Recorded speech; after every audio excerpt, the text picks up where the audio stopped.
It's another Premier League game for Liverpool that's seen the Reds concede first and lose. Rodrigo opened the scoring for the visitors early on, but Mohamed Salah ensured the game was level at the break. Both Liverpool and Leeds enjoyed opportunities in the second half, yet it was Crysencio Somerville's last-minute winner that secured points for the away side. Liverpool remained 9th in the Premier League table, following the loss, 13 points behind league leaders and champions Manchester City. In today's video, we are going to discuss the 5 things we learned from the match, and also discuss the huge Liverpool news going forward. There is so much to cover in today's video.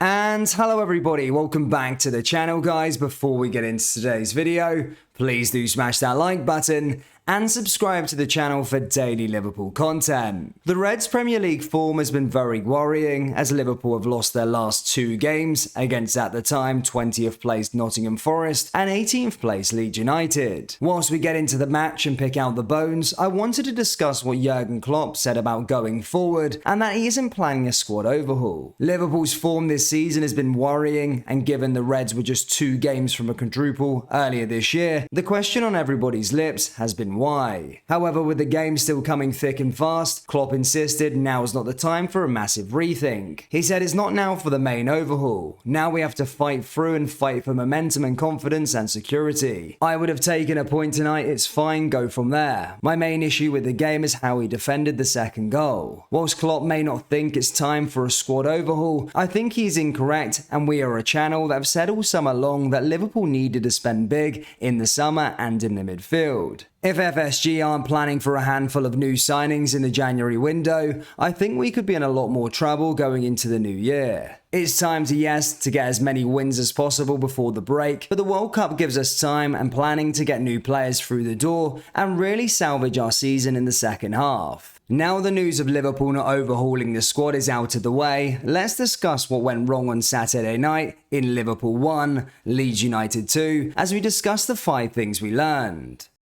Same old problems.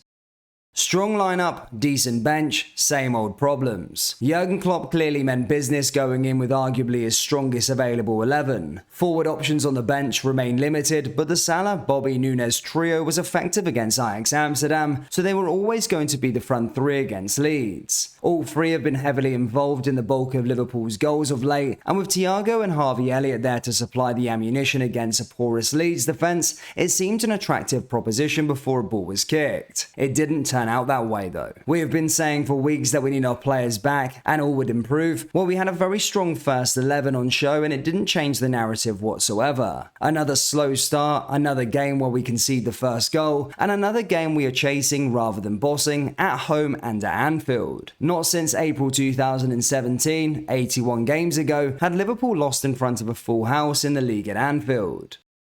Where was the midfield? Thiago, Fabinho and Elliott, on paper it looks great. On the pitch, it was dysfunctional. The engine room is the heartbeat of any team, we all know that, but to be at the heartbeat, you have to show some heart. It's yet another midfield trio that has failed to do the business. Klopp has chopped and changed the midfield options all season, but with the same outcome. They were outfought and outrun. They were lethargic in possession and clueless out of it. Fabinho continued his worst run of form since he arrived at the club. Thiago couldn't find a pass and was caught in possession throughout. Elliott relies on his senior midfield partners to control to be able to contribute. They had no control, so he was unable to contribute. Jordan Henderson and Curtis Jones came on to try and bolster the midfield, but by then the pattern of the game had already been long established. Lack of confidence and lack of fight. It would be wrong to single out just the midfield. Wherever you looked on the pitch, there was nervousness and lethargy. Nerves come from poor form, lethargy comes from lack of effort. With the exception of Andy Robertson, players who have been world class for so long look devoid of any confidence, but more worrying, devoid of drive and determination. Leeds, a team without a win in 8 games, outrun Liverpool by 11 kilometres. Being outfought and outrun in all areas of the pitch translated into an error-strewn performance in every area. Virgil van Dijk and Joe Gomez looked a shadow of their previous formidable partnership. In the midfield, Thiago and Fabinho had one of their worst collective showings as a partnership, and the front 3 played like strangers with decision after decision being the wrong one. Slow to react. For several reasons, we've not really had to change the team at half-time because we've always been in the ascendancy and rarely behind in games. Yes, it was 1-1 at half-time, but it was clearly not working. Joe Gomez should have been sacrificed for his own sake. It was clear that the ponderous midfield needed something different. But once again, Jurgen decided to stick with the starting 11 deep into the second half, and once again we got more of the same as the second half progressed. If anything, it got worse because we were actually being outplayed on the footballing level by Leeds before changes were made. Gomez needs dropped. Let me be clear, I'm not singling Gomez out as the reason we lost the game. It was a collective failure, but it would be a remiss to not call him out after yet another dismal showing. It was, after all, his basic error that set the tone of the game after only 3 minutes. Man of the match against Manchester City has been followed by some quite astonishing mistakes. Once again we go behind in a game, and once again it's the result of the most basic of errors. Joe simply didn't look up to see where Alisson was, or indeed where the lead striker was. His error turned a somewhat lively start from Liverpool and a nervous start from Leeds completely on its head. It's a career that once showed great promise but seems to be on an ongoing downward spiral.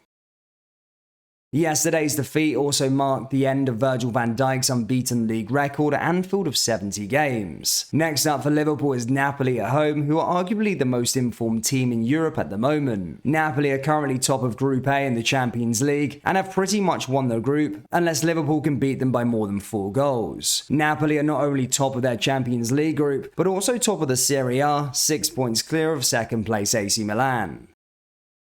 It feels like Groundhog Day. Constantly after every weekend, we are here after Liverpool drop points and say the same thing, that they need a response. To be honest, the Champions League has been the one saving grace this season, apart from match day 1, but Liverpool have often bounced back from a setback in the Premier League in Europe, but the Reds need to find a level of form domestically. Hoping the Reds do bounce back on Wednesday, Liverpool then take on Tottenham next weekend in the Premier League, which will be another tough test.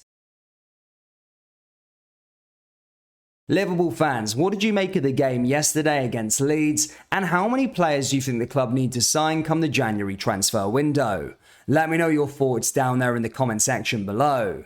That brings us to the end of today's video. Please do smash that like button and subscribe to the channel for daily Liverpool content. We've also released our Jurgen Klopp LFC t-shirts. They're now available on our website. Just go down into the link in the description or go to copyclothing.com. Thank you, and I'll see you all next time. Take care. Peace.